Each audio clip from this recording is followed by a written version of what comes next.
Hello students and once again welcome back to our channel. आज हम अपनी last poem number 10 discuss करने वाले हैं। अगर आपने अभी तक की सारे वीडियोस देखी हैं जो प्लेलिस्ट में एडेड हैं फॉर द पोएम्स, देन आपकी सारी poem I am very sure अच्छे से हो चुकी होंगी। ठीक है, तो अब हमारी लास्ट पोएम है जिसका नाम है फॉर एन ग्रेगोरी या फिर for Annie Gregory, however you want to call it. It is a very beautiful poem जो कि किसने लिखी है, इसके पोएट कौन है, विलियम बटलर ईट्स। ठीक है, देन अगेन इसमें भी हम पोएटिक डिवाइसेस, समरी, थीम सब डिस्कस करेंगे। बहुत ही कॉमन टॉपिक पे पोएम है जो कि हम सब ऑलमोस्ट या तो फेस कर चुके हैं या हम सुन चुके हैं और हम जानते हैं। जल्दी से पोएटिक डिवाइसेस डिस्कस करते हैं। तो इसमें सबसे पहले हमारी राइम स्कीम आती है विच इज ABCBDB। ठीक है, देखो ये याद करना या रट्टे लगाने वाली चीज बिल्कुल भी नहीं है। अगर आप सामने पोएम देखेंगे, आप आराम से, मैंने आपको बताया था जो भी उसके लास्ट वर्ड्स होते हैं उनकी राइम देखिए। ठीक है, and then you will be able to do it. Next is metaphor. Metaphor क्या होता है, जब हम दो चीजों को कंपेयर करते हैं बिना एज या लाइक वर्ड की मदद के। तो honey coloured ramparts at your ear, तो यहाँ पे जो एन है उसके हेयर को हम रैम्पार्ट्स ऑफ द फोर्ट यानी जो दीवारें होती हैं बड़े बड़े फोर्ट की, उससे कंपेयर कर रहे हैं। ठीक है, देन एलिट्रेशन, जब सेट सच, जैसे हम दो कंसेक्यूटिव वर्ड्स के साउंड जो है उसको हम सिमिलर साउंड है और सेम अल्फाबेट है। Then anaphora, which is repeated use of the word at the beginning of two lines. जो हमारा वर्ड रिपीट हो रहा है दैट, है ना, दो लाइन्स में यहाँ पे, तो वो हमारा एनाफोरा हो गया। अभी तक आई होप आप लोग पोएटिक डिवाइसेस समझ चुके होंगे और देखते ही खुद समझ जाओगे। Let us start stanza by stanza चलते हैं। Never shall a young man thrown into despair by those great honey-colored ramparts at your air love you for yourself alone and not only your yellow hair. ठीक है, तो इसमें first stanza में poet क्या कह रहे हैं आने को, कि कोई भी यंग मैन जो है वो सैड या होपलेस नहीं होगा अगर तुम उसको रिजेक्ट कर दोगे। Never shall a young man thrown into despair. ठीक है, the poet goes on to describe कि उसकी ब्यूटी यानी उसके जो ब्यूटीफुल गोल्डन हेयर्स हैं जिसके कोई भी जिसके प्यार में पड़ सकता है, एंड वो जो उसके हेयर्स हैं, जैसे लिखा है ना यहाँ पे, Honey coloured means the golden colour, the yellowish golden colour, they fall on the year, वो उसके कान पे कैसे पड़ रहे हैं, जैसे कि आपकी बाउंड्रीज जो दीवार होती है ना हमारी, जो दीवार किले को प्रोटेक्ट करती है, वैसे ही उसके बाल उसकी ईयर को प्रोटेक्ट कर रहे हैं, कवर कर रहे हैं। यहाँ पे उन्होंने किसको कंपेयर किया है, हेयर्स को वॉल से कंपेयर किया है। ठीक है, तो बेसिकली उनका कहने का मतलब है जो उसके बाल है, जो हेयर है, वो आउटर ब्यूटी, उनकी बाहरी ब्यूटी को सिंबलाइज कर रहे हैं, जिससे कोई भी इंसान उसकी इनर सोल को देखने में इंटरेस्टेड नहीं है। एक इंसान, कोई भी आदमी इजीली उसके बालों से, उसकी ब्यूटी से अट्रैक्ट हो जाएगा, ना कि उसके रियल नेचर, उसके कैरेक्टर से। Okay, and that's why poet feels कि कोई भी आने को उसके रियल नेचर के लिए नहीं कर रहा, बल्कि उसकी आउटर ब्यूटी के लिए कर रहा है, उसके गोल्डन हेयर और उसकी ब्यूटी के लिए लाइक या पसंद कर रहा है। ठीक है, तो ये हमारा फर्स्ट स्टैंजा था। Coming to the second stanza, यहाँ पे एन क्या बोल रही हैं, but I can get a hair dye and set such colour there, brown or black or carrot, that young men in despair may love me for myself alone and not my yellow hair. यानी कि अब उनका जवाब ये है कि आप ये बोल रहे हो कि मुझे मेरे येलो कलर के लिए पसंद कर रहे हैं लोग, तो मैं तो इसको डाई करा लूंगी, आई कैन चेंज इट, और तब लोग मेरी इंटरनल ब्यूटी पे ध्यान देंगे, ना कि मेरी एक्सटर्नल पे। मतलब अगर जिस चीज़ पे, जिस एक्सटर्नल ब्यूटी को देख के लोग मुझे पसंद कर रहे हैं, मैं वो नहीं चाहती। मैं चाहती हूँ कि लोग मुझे मेरे रियल नेचर या मेरी इनर ब्यूटी के लिए मुझे पसंद करें।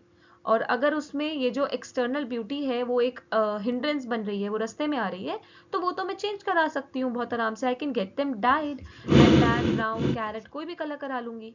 ठीक है, बिकॉज अल्टीमेटली वो ये नहीं चाहती कि कोई भी इंसान उनसे उनकी एक्सटर्नल ब्यूटी या उनके हेयर के लिए उनको पसंद करे। उसके जवाब में पोएट क्या कहते हैं, I heard an old religious man but yesterday night declare that he had found a text to prove that only God, my dear, could love you for yourself alone and not your yellow hair.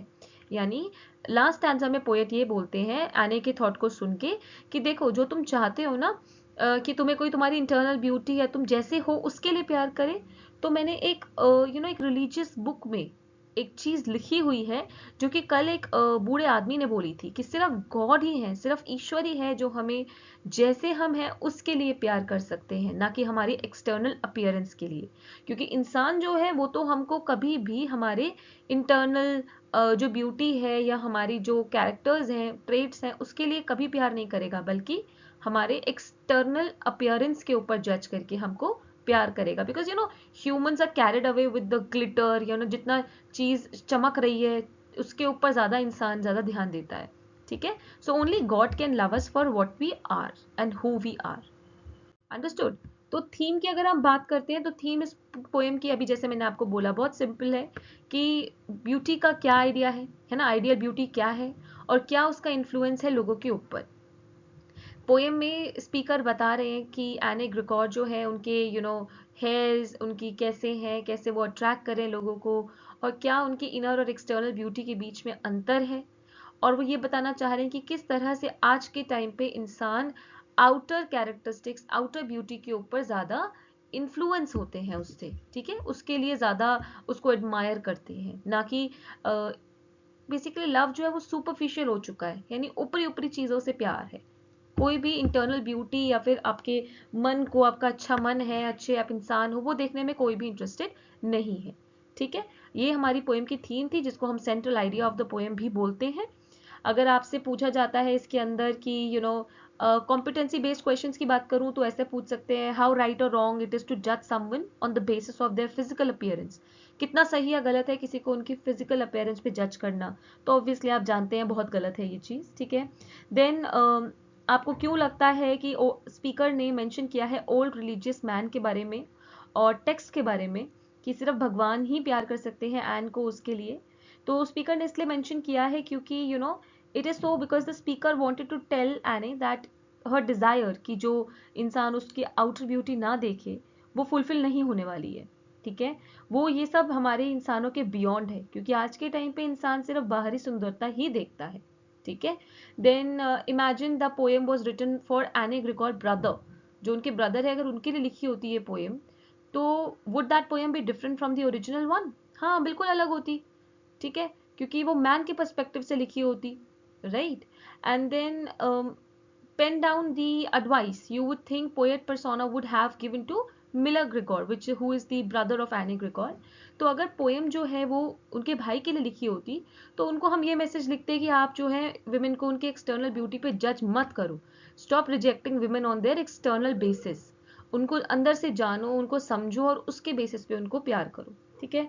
Then आपसे पूछा जा सकता है कि क्या हमारा central idea है poem का, जो पोएट है उन्होंने ब्यूटी को टेम्पररी क्यों बोला है, या पोएट ने एने ग्रिगोर ने क्या बोला कि वो क्या चेंज कर सकती हैं, these kind of questions can be asked, ठीक है। देन पोएटिक डिवाइसेस आप लोग को ऑलरेडी पता है।